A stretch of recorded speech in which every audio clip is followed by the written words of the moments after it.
Hi, my name is Drew Scott of Lone Fox, and I would describe my style as attainable, DIY, and eclectic. My name's Leonard Bessemer. I'm a furniture designer, and I describe my style as sculptural, animated, and indulgent. So what did you think when you found out you had to hack an IKEA bookcase?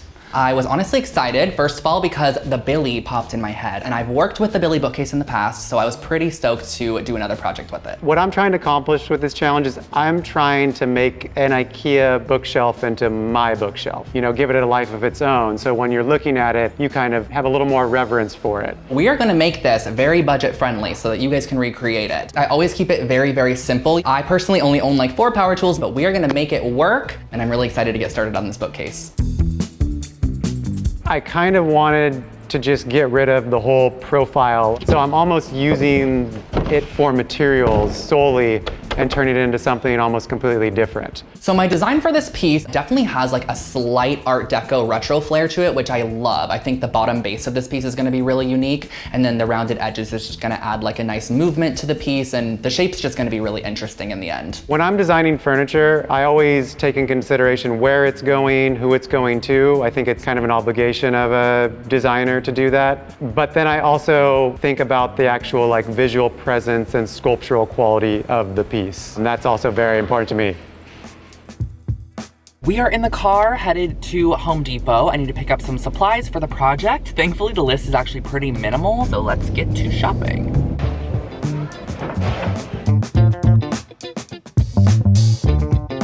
So I scoured LA looking for a Billy bookcase and actually bought a second bookcase, a used one that was really beat up, and used that to formulate my design and create a template for the final bookcase. I took the old bookcase, I cut away the pieces I wanted to cut it away and formulated it into a shape that I liked, that worked for me. From there, I take that template and I attach that to the new piece, and using a flush trim bit on the router, cut out another duplicate of it. Basically, it has a bearing on it that will ride along this edge and it'll cut the exact same shape. And there's our final piece. This is a way that you can replicate something. Like if you wanted to go into production and create 10 of these, I could do that. But realistically, you could really just do this with a jigsaw, cut out the shape you want, give it a little sanding, and it's ready to go. So step 1 of this project, we are going to be creating the structure, which is going to be on the side of our bookcase there. I took a piece of paper and I drew out a 10 3/4 inch circle on that piece of paper, folded it in half, cut it along the line, and that was gonna be our template that's gonna be transferred to our plywood for the cut of the structure. So my biggest challenge is gonna be cutting out these half circle shapes perfectly, because the only half circle shapes I've ever cut out are the ones behind me in this IKEA piece I also did. It worked out, you know, but these are a little bit smaller. I don't have too much jigsaw experience, but we are gonna make this work, and I'm certain that it's gonna work. Are you certain it's gonna work? I'm certain it's gonna work.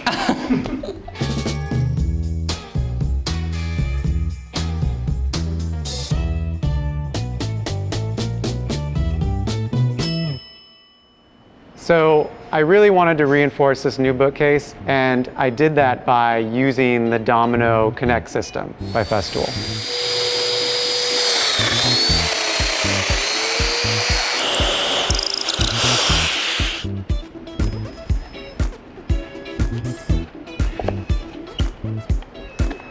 Now I can hold an elephant. So I ended up using some L brackets to mount our shape to the bookcase. We're now gonna add the pole wrap to this side. So I recently found out about this product called pole wrap, which is essentially like slatted wood that you can wrap around a basement pole to make it a little bit more interesting, but we're gonna be using it to kind of fabricate the sides of our bookcase and give it a slatted finish.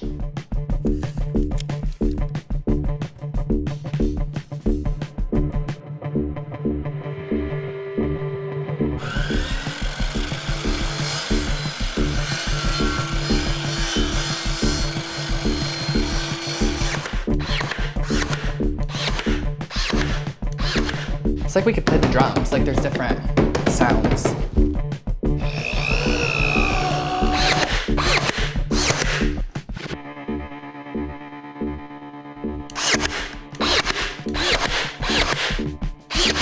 This nail gun is the best. You just pull the trigger and the nail just goes.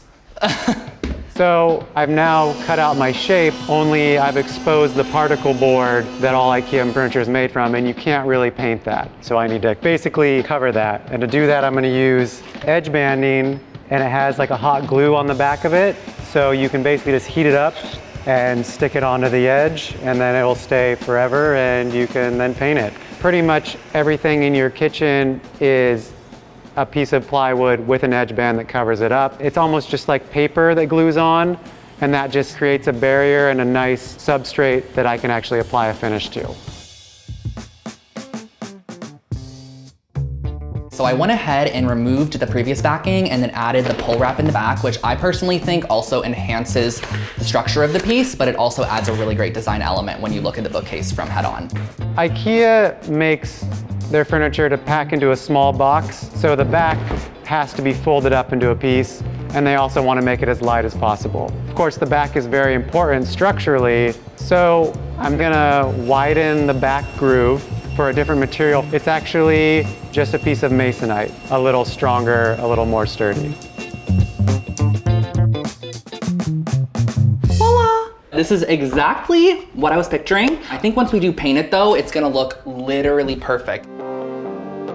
So for painting, the biggest challenge is dealing with the pre-finished IKEA surface. Your best friend is gonna be shellac. IKEA furniture traditionally has that kind of like glossy laminate finish, so a great way that you don't have to sand and prime is actually using a shellac primer. It just goes right over top, dries down, and you're ready to paint. Shellac is a universal sealer. You can kind of paint it over anything, and you can kind of paint anything on top of it, for the most part. Don't quote me on that.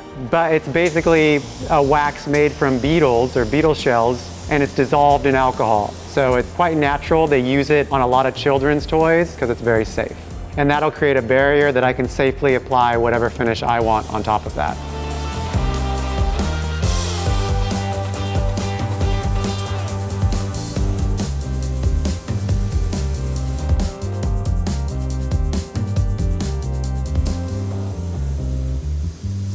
Once I finish painting, I want to let it dry for a little bit, and then I just put it back together. Moment of truth.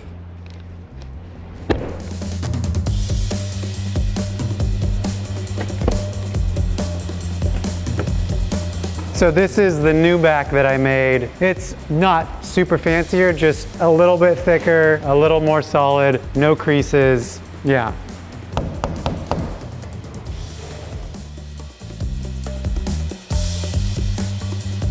Looks pretty good. So what do you say? You guys want to see a shelf?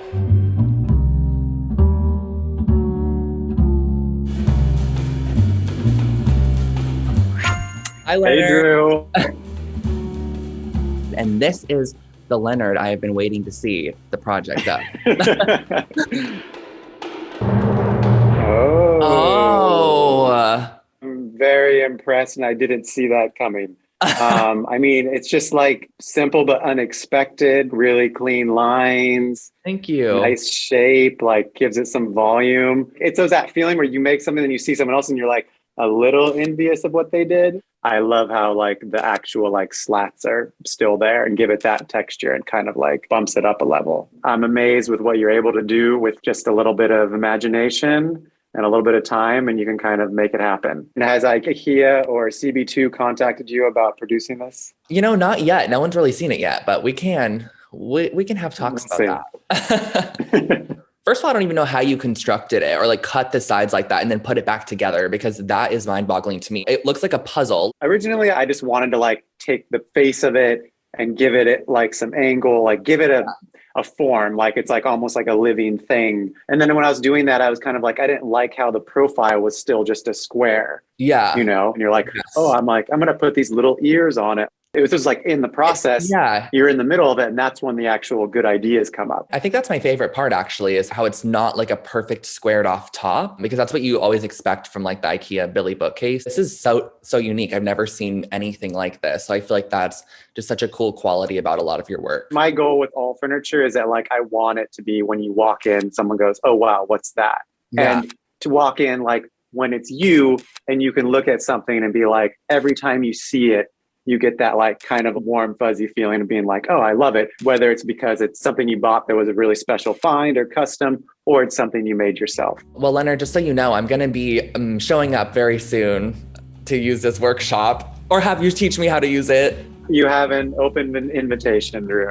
Bye. See you later, Drew. And maybe next time they'll give us an extra day or two to finish these projects. I will not disagree with you on that.